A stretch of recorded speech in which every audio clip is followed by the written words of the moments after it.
Good morning. We have a very distinguished panel of experts on the dais, and we've had some wonderful insights by Kumari Selja, by Shruti, and Dr. Karan Singh in the inaugural session. I welcome and first of all, I'd like to congratulate Shruti for taking this initiative of drawing attention to a very, very important subject. In fact, institutions of education, they are very integral in the development of any country. And even as we have all been saying, actually in the development of the personality of a person. We've had many laws, rules, regulations enunciated in different countries, and especially in our own country from time to time, dwelling upon the need, taking aspects into account, but yet much more needs to be done. If we look in this globalized economy, there is an increasing intertwining of things, of thought processes, of course, it's a globalized economy, which again means that there is again a lot of give and take relationships. Somewhere it's impacting all of us as individuals. And this was also the theme which was being brought out time and again by our speakers in the inaugural session. Dr. Karan Singh very beautifully talked about the 4 pillars. Kumari Selja touched upon other aspects of development, personal development, integral education being part of it. When we look at the National Knowledge Commission, which was set up by the Prime Minister, refers to a quiet crisis in the field of education, while the Human Resource Minister sometime back termed it as a sick child. There's emphasis on database type of transmission of knowledge. There's an emphasis on churning out rote system or system educated children. In the current education system, we all are aware that questions are discouraged. We talk about our Guru Shishya Parampara. It reminds me of a couple of days ago when at another similar kind of a seminar, a very erudite member of our bureaucratic system, who is also on various educational panel, said the Guru Shishya Parampara, quote unquote, was a disaster. Now, it made me think, Guru Shishya systems are not a disaster. It is what we impart to it. The traditional Guru Shishya Parampara in our Indian culture, any education system is a Guru Shishya Parampara. There is a teacher, there is a taught. It is but the question is, what is the ethos of that Guru Shishya Parampara? If I look, which was again talked about early this morning, but I'd like to again touch upon it, that in our Upanishads, in our Purans, we have, our Guru Shishya Parampara have always exhorted questioning, has exhorted dialoguing, has exhorted their contemplation, meditation, but somehow in this formal system of education that we have been following, this has taken a back seat. We need to address it. We also need to address the fact that every culture develops because of its environmental surrounding, climatic conditions, various other factors. And therefore, to say that X system is the best system perhaps may not answer all our questions. What is applicable in Iceland perhaps is not applicable here. Since we are a tropical country, the impulses and the compulsions are very different. When we talk of integral education, let's see it in our own. Being a classical dancer, I always felt that if I just take one example, say the Natya Shastra. The Natya Shastra encompasses everything. We have an art historian here. We have a person who's been looking into heritage culture. We have educationists on this panel. We will soon be having Sonal Ji, who's again a classical dancer. We have people from the chairman of the Central Board of Secondary Education here. Now the question is that when I look at the Natya Shastra, if I look at it, it is so holistic. There is a chapter where the entire architecture, study of architecture is involved. How there is a chapter where the principles of acoustics and lights are dwelt upon. There is a chapter which talks about the way different parts of the body move. And that is, what is it? It's again another discipline, another subchapter, say a biology class. But in terms of movements, in terms of emotions, in terms of its utilization and application.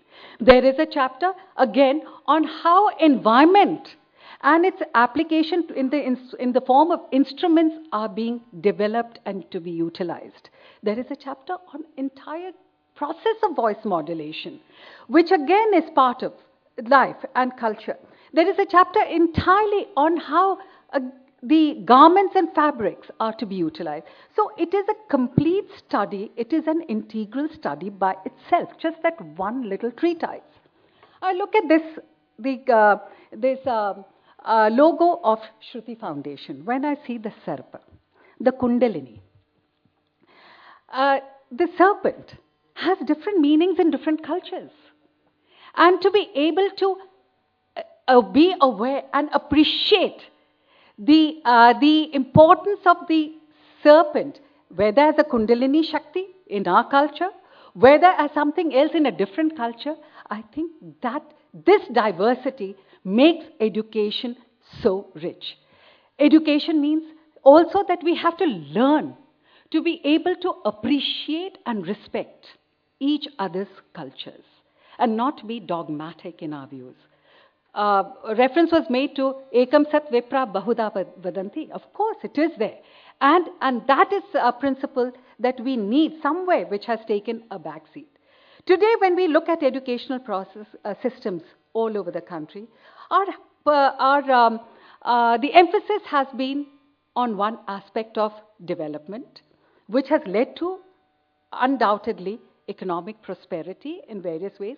But if I look at other yardsticks of increasing criminality tendencies, if I look at the yardstick of another increasing identity crisis, if I look at the yardstick of the multiplicity of clone production, then it makes us think, what are we? What kind of education system is that? Is it education, or is it only literacy, or it is only, as the speaker said, that we were making people how to make a living, but we are not teaching them how to live. There is, if I look at the multiplicity of self-styled spiritual gurus and people running for solace and in the quest for inner peace and harmony, I think that again should make us introspect about what is happening. Today, when we talk of cultures, birth is just where we are born, to which family we are born, is an accident. But how we develop into an individual, into a being, becomes as a product of the environment around us.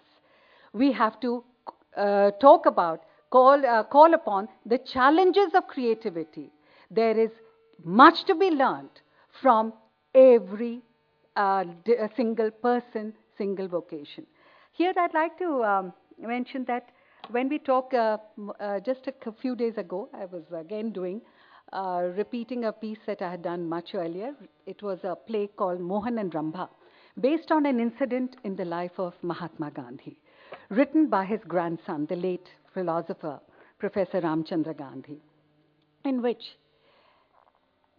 the term Ram Naam, which is associated with Gandhi, as which was his kind of something which imbued him with strength.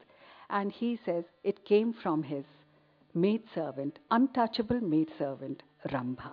And he pays her the greatest compliment by saying she was my guru because she made me understand what all this is about, what the factionalism and sectionalism in society is all about, what human relationships are all about, and how to overcome fear, fear of change, fear of knowledge, fear of so many things in life, because we would, at one point, change is inevitable, but at the same time, we fear change and we cling on to whatever we have because we derive our security from that fear that engulfs all of us. And it is time to break out of that fear. It is time to question. It is time to give vent to our creativity. It is time to look at every aspect in life and draw inspiration and be a student, a lifelong student, learning from every person, whether it is the potter from the potter's wheel or whether it is from the simple farmer. A simple farmer does not need his technical gadgets to see whether the rains would come or not. He can smell it. He looks at it. That is the experience of the local system, the local culture. Today, we are in a globalized state, but the local cultures are very important, very rich in different parts of the world, in every culture. And it is time that we think about and talk about and perhaps find a way of this word globalization, global and local cultures, and a very harmonious and a judicious marriage of the two. And in that process of judicious marriage, we all are here today to seek to be enlightened, to find a path, and to find ways and means of how to marry our traditional knowledge and wisdom in this global context, using technology not as our masters, but as our tools. And together to go towards where the individual develops not only to learning how to make a living, but how to live and how to be able to develop as a balanced, reasoning, judicious individual with sensitivity, compassion, and creativity intact. And for that, we have a very eminent panel before us. And I would first like to call upon, according to your list, is Dr. Vineet Joshi, Chairman of CBSE. May I request you to address the August Cabinet?